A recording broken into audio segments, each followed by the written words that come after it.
El presidente sirio, Bashar al-Assad, abordó un avión y partió con destino desconocido, en tanto se desarrollaron escenas de caos en el aeropuerto de Damasco, mientras los rebeldes continuaban su avance en la capital y anunciaron que habían capturado la prisión de Sednaya en Damasco y liberado a los reclusos de este establecimiento penitenciario, símbolo de los peores abusos cometidos por las fuerzas del presidente Bashar al-Assad. El ejército y las fuerzas de seguridad sirias abandonaron el aeropuerto de Damasco ante el avance de las fuerzas rebeldes, afirmó el Observatorio Sirio de Derechos Humanos.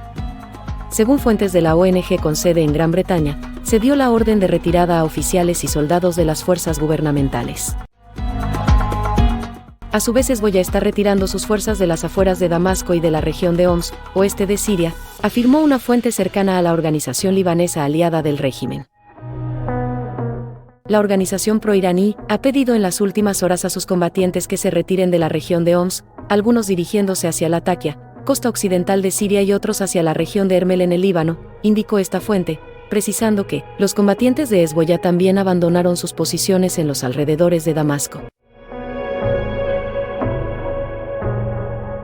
Por su parte, Sheikh Sullivan, asesor de seguridad nacional de Estados Unidos, dijo que Estados Unidos no se involucraría en la guerra civil de Siria, pero que tomaría medidas para evitar cualquier posible resurgimiento de ISIS. Tenemos todo el interés en fortalecer la seguridad de nuestros aliados en la región, Israel, Jordania, Irak y otros países, y eso es lo que haremos.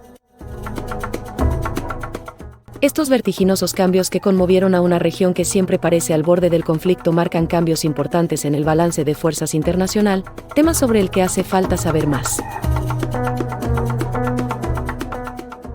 Bueno, estamos frente a un momento histórico realmente, una guerra que lleva 14 años, que podemos estar viendo el fin de una etapa, y bueno, con una velocidad se ha dado todo que realmente ha dejado asombrados a tirios y troyanos, porque hasta hace menos de 10 días la situación estaba completamente estabilizada, con zonas perfectamente delimitadas, con Rusia e Irán como garantes de esos límites, y a partir del 27 de noviembre un ataque relámpago de parte de las facciones proturcas y los kurdos, no coordinados, pero sí aprovechando el momento, tomaron primero Alepo, que es la segunda ciudad más importante de Siria y la principal ciudad del norte, desde la zona de Idlib, e hicieron retroceder a las fuerzas sirias permanentemente,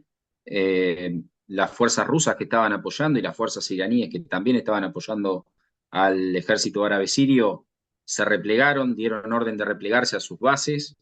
Primero fue replegarse sobre la ciudad de Hama. La ciudad de Hama se esperaba una fuerte defensa, realmente la defensa duró 6 horas, y fue más larga la batalla por el aeródromo, donde capturaron aviones que estaban a punto de despegar, estaban prontos para decolar, para atacar a los rebeldes, y las fuerzas sirias dejaron todo y se fueron. A partir de ahí se repliega Rusia sobre su base naval en Tartus y en Latakia, y se empieza a descomponer toda la situación del gobierno de Bashar al-Assad. No es casual, Juliano, que digamos, el vértigo que tomó el conflicto coincida con los 30 días previos al cambio de gobierno en los Estados Unidos.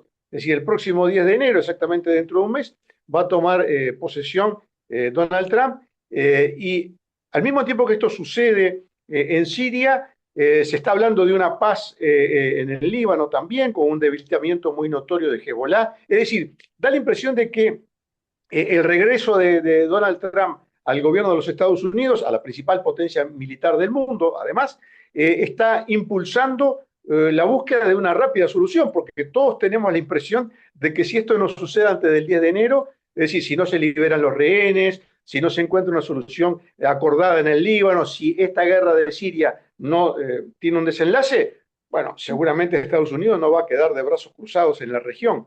¿Tú cómo estás viendo todo este desafío? Bueno, creo que es un factor determinante en lo que sucedió y cómo se precipitaron los hechos. De acuerdo a lo que ha anunciado Donald Trump y sus equipos, por ejemplo, en Israel, el designado embajador de Estados Unidos es un pro-israelí pero apoya a las facciones más ortodoxas, con lo cual no sería una solución al conflicto. Donald Trump en el pasado, por ejemplo, abandonó a los kurdos en el año 2018 y los dejó en manos de Erdogan, que los bombardeó sin ningún tipo de piedad, matando mujeres, niños, ancianos, ciudades, arrasó aldeas completas, porque tienen una enemistad que tiene milenios, ya ni siquiera podemos hablar de siglos, tiene más de 1000 años. Entonces yo creo que el advenimiento y que Donald Trump esté a días, prácticamente semanas de asumir la presidencia, ha precipitado algunos de estos acontecimientos que no se iban a dar con un Donald Trump en la Casa Blanca, porque quiere apaciguar a Irán. Irán, si es apaciguado, hasta ahora, cada vez que ha intentado ser apaciguado, lo que ha hecho es crecer en su potencial bélico. Turquía tiene un gobierno que es admirado por Donald Trump, por su mano firme y mano de hierro con respecto a los opositores. Entonces tampoco hace pensar que fuera a ser detenido en sus ansias de exterminio sobre el pueblo turco, perdón, sobre el pueblo kurdo del norte, del noreste de Siria. Y me parece que los acontecimientos se precipitaron justamente para evitar que la solución la vaya a poner Donald Trump, porque Ujú. teniendo en cuenta que quiere terminar una guerra como la de Ucrania, que lleva también más de 10 años, dándole todo lo que quiere la facción rusa, que en Turquía no le soltó las manos para el pueblo kurdo a Erdogan, que en el discurso ha sido fuerte con Irán, pero en los hechos no lo ha podido contener a Irán. Me parece que aprovecharon las últimas semanas previas a las últimas semanas del gobierno de Biden, previo a la asunción de Trump, para precipitar hechos y además tuvieron suerte.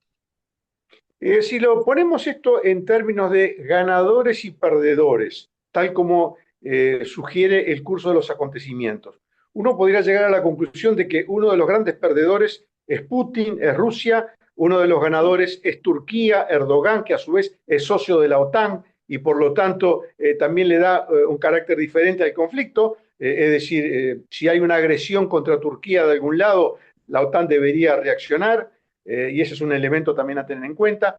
Otro perdedor da la impresión de que va a ser el régimen iraní si los acontecimientos no cambian. Ganadores, podríamos decir que Israel sería un ganador del nuevo equilibrio de fuerzas, Estados Unidos también lo sería porque se estaría imponiendo sus criterios en la zona. ¿Tú cómo estás viendo este balance desde ese punto de vista de ganadores y perdedores?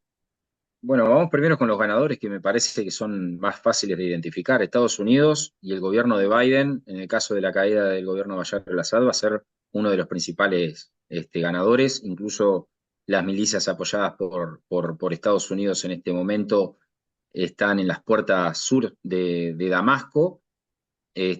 Tomaron en 24 horas las 3 provincias del sur de Siria y están avanzando y además tomaron la base rusa de Palmira en las últimas 24 horas. La segunda base más importante aérea que tenía Rusia en el territorio sirio fue tomada por una de las facciones pro-norteamericanas. Estados Unidos es un claro ganador. Creo que Israel es un ganador. Creo que la situación política va a variar dentro de Siria, el apoyo y la influencia iraní va a caer, por tanto va a debilitar a los grupos terroristas que tiene dentro del territorio dominado por Israel y de los territorios ocupados como Cisjordania y Gaza, no van a tener apoyo iraní y va a crecer la influencia de un país como Arabia, que está esperando desde el 7 de octubre para poder concretar la firma del Tratado de Abraham y lograr como Egipto, que de perder miles de millones de dólares al año en armamento, en una guerra latente, ganar miles de millones de dólares al año y bienestar para su pueblo por el comercio con Israel. Creo que Turquía es uno de los neutros. Turquía quiere solucionar el tema kurdo, no quiere tener un país kurdo en su frontera, Los kurdos son un pueblo muy aguerrido, pero además es la mayor comunidad global que no tiene país. Es un pueblo que está identificado como tal y no tiene país, es el único caso en el mundo. Pero creo que en el caso de Turquía sería algo neutro. Creo que se le fue de las manos el control de la situación a Erdogan, porque el avance fue mucho más simple de lo que esperaban los propios milicianos que realizaron el avance.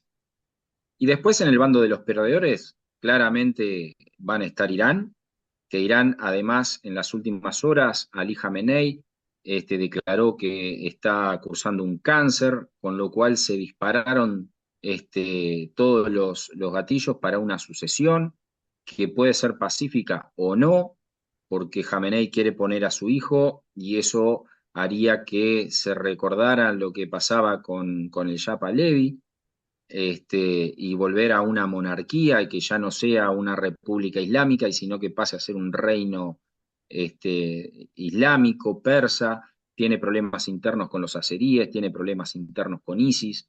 Irán está en un momento complicado, la guerra en Israel lo debilitó mucho, la guerra en Ucrania debilitó mucho la posibilidad de intervenir de Irán en la región, porque Rusia le está consumiendo muchísimos recursos, los paga, está comprando los recursos, pero se los está consumiendo, tiene una capacidad limitada para fabricar drones, municiones, repuestos para sus vehículos, entonces la capacidad de intervención ha quedado en extremo limitada.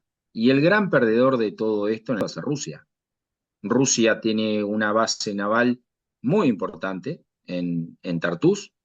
Llegó a tener una flota de hasta 16 barcos de guerra. Algunos de los mayores barcos de guerra rusos estaban en Tartus hace años, antes de la caída de la Unión Soviética, pero la base se mantuvo. Está por perder el único pie que tiene dentro de Oriente Medio, y es consecuencia del debilitamiento que le produjo la guerra en Ucrania.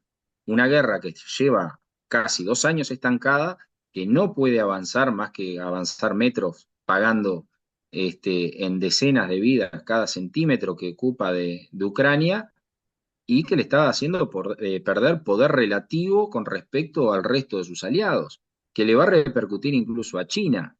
China era garante de alguna de las situaciones dentro del territorio de Siria.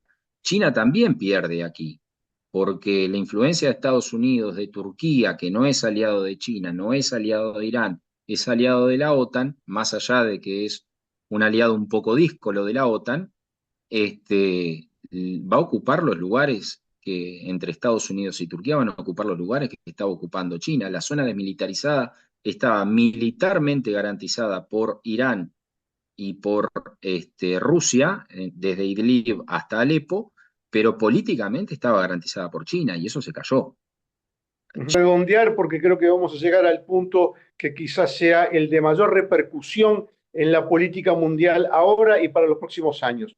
Este panorama que tú has descrito con mucha claridad, este gran debilitamiento de Rusia, da la impresión de que puede conducir, por estas razones, por estas circunstancias, por razones de edad también y por otras de orden interno, a hacer tambalear el gobierno del propio Putin, es decir, hacer tambalear a Putin, mejor dicho, al frente del gobierno ruso. Si esto es así, como yo creo que seguramente es así, y tú coincidirás con el análisis, el mundo podría estar a las puertas de un nuevo cambio, de esos que se dan cada 10 o 15 años, o cada 20, en el poder, al frente del poder ruso, antes soviético, pero desde siempre, o sea, la Unión Soviética es el otro nombre que tuvo Rusia después de la revolución bolchevique del 17, pero en definitiva es lo mismo. Estamos hablando de un enorme país como es Rusia. Cuando uno mira el mapa, uno se sorprende, digamos, de los Urales hasta el Ártico, todo ese gran territorio. Bueno, quiere decir entonces que una posible, no lo estamos anunciando como inminente,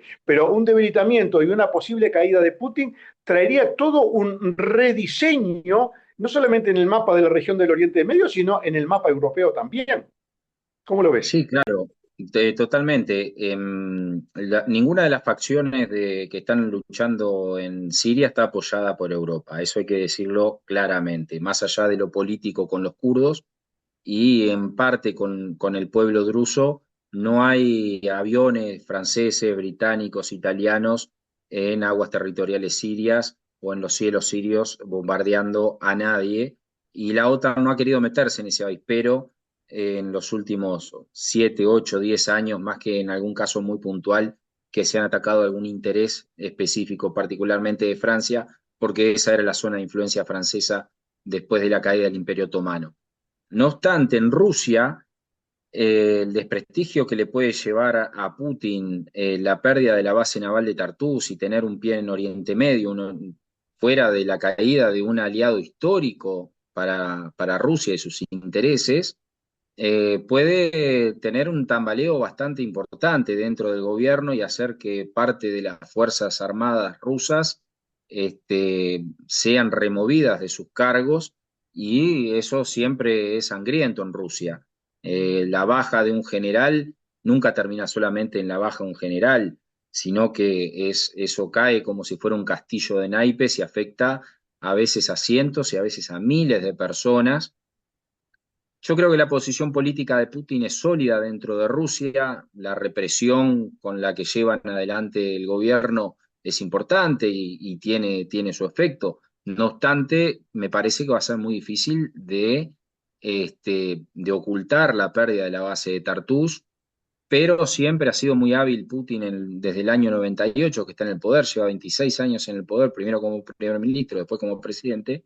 Va a ser muy fácil para él encontrar un chivo expiatorio. Ujú.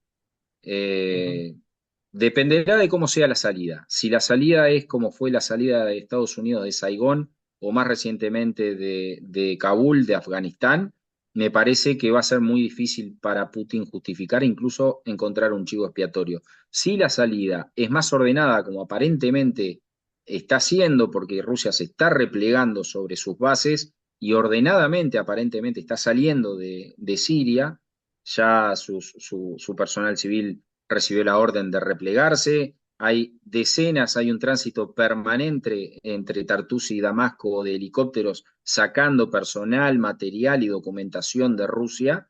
Creo que puede salvar la situación política a Putin si la salida es ordenada. Si la salida no es ordenada, puede ser un problema y puede conducir a un cambio de régimen, como condujo la salida de Afganistán, del ejército ruso, que fue completamente desordenada, y el general en ese momento, que no recuerdo el nombre, fue mucho más popular que el propio presidente ruso, que en ese momento era Boris Yeltsin, que fue el que hizo caer la Unión Soviética. Entonces, la situación puede ser muy volátil. Yo creo que dependerá de cómo se dé la salida. Si la salida es ordenada, va a favorecer a Putin, y si no es ordenada, va a ser un problema importante, porque además la posición en Ucrania de Rusia no es sólida, está perdiendo muchísima gente. Tienen 96.000 desaparecidos el ejército ruso. Nadie sabe dónde están. Y no se saben si están muertos o vivos, se saben que no son prisioneros de los ucranianos, y esas son 96.000 familias que todos los días se incrementan, que se están preguntando en dónde están sus familiares. Por ahora no están en Moscú, pero sí están en el territorio ruso y cada vez hacen sentir más fuerte su voz. Julián, aunque pueda parecer un poco contradictorio y contraintuitivo, como se dice, quizás la última esperanza de Putin sea, curiosamente, Donald Trump. Es decir, a Trump, a Estados Unidos, hoy no le conviene para nada que haya una desestabilización política muy grande en Rusia, porque eso sí que complica todo el tablero, no se sabe lo que podría pasar después de Putin. Así que aunque parezca contraintuitivo, quizás el último aliado que podría encontrar Putin en este momento tan difícil sea Donald Trump. Sí, totalmente. Trump siempre se ha manifestado muy a favor de Putin, más allá de los negocios que los han unido personalmente en el pasado, siempre se ha manifestado muy positivo con respecto a Vladimir Putin y ha expresado su admiración con respecto a Putin. Ahora, la posición política de Putin respecto a una caída en Siria lo puede debilitar. Nadie quiere que haya una guerra civil en Rusia. Ese tipo de conflictos en lugares como Rusia se dirimen como fue la guerra de Chechenia, un baño de sangre absolutamente sin sentido que tuvo consecuencias humanitarias que se van a pagar por décadas o siglos. Me parece que que Trump asuma la presidencia, puede empujar a Zelensky a buscar una paz y una resolución del conflicto, pero con la caída de Siria no va a ser fácil decirle a Zelensky que tiene que ser los cuatro oblasts que está requiriendo Rusia porque están bajo su control militar y que se retire de Kursk. Me parece que esto fortalece la posición ucraniana, porque el desprestigio militar que está teniendo Rusia en este momento a nivel global es imponente. Era su principal aliado en Medio Oriente y está cayendo.